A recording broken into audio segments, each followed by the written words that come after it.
Bonjour Jean-Pierre. Bonjour.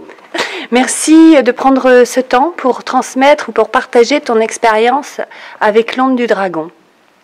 Quelle a été pour toi cette rencontre?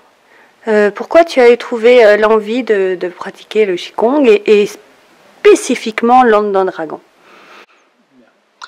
J'ai un métier un petit peu parallèle donc, au Qigong. Je suis prof de gym donc, dans le fitness et le bodybuilding, voilà, principalement. Et je cherchais donc une reconversion donc, progressive qui m'a amené vers le pilate, le stretching et quelque chose un peu plus dynamique, donc, qui est le Qigong. Et je cherchais donc une école, donc, pas trop loin donc, de notre Bretagne. Et j'ai cherché et j'ai trouvé donc l'école du dragon, qui me convenait très bien dans le timing donc, de 3 années. Et puis voilà, sur les week-ends, c'était intéressant pour moi. Alors j'ai commencé à transmettre donc ce savoir et cette activité donc par l'intermédiaire d'une association à Concarneau. Qu'est-ce qui te plaît le plus dans la pratique de l'onde du dragon? Qu'est-ce que ça t'a apporté à toi personnellement? C'est dans la continuité un petit peu donc du pilate et puis du stretching, c'est assez doux.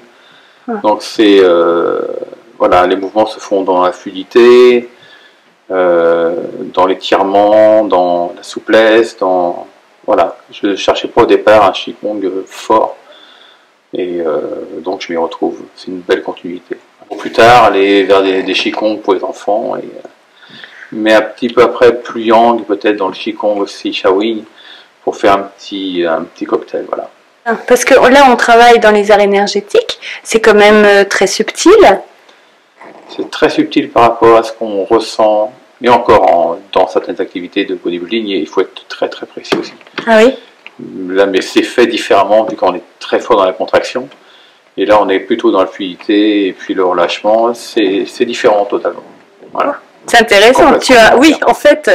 Voilà, là j'ai une panoplie aujourd'hui d'activités qui se complètent et c'est très intéressant. Oui, ton approche, tu peux dire que tu as pu connaître le corps, le pousser dans des extrêmes parfois, et puis là, tu as choisi la fluidité, la douceur. Voilà, exactement. J'entendais dire que l'onde du dragon favorisait une bienveillance, un meilleur partage avec l'extérieur. Est-ce que toi tu peux le constater aussi? Effectivement, donc il y a cette énergie donc qu'on ressent dans le corps et puis à l'extérieur, voire avec les participants donc dans les cours.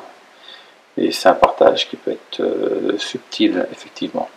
Voilà. Donc une bonne énergie globale.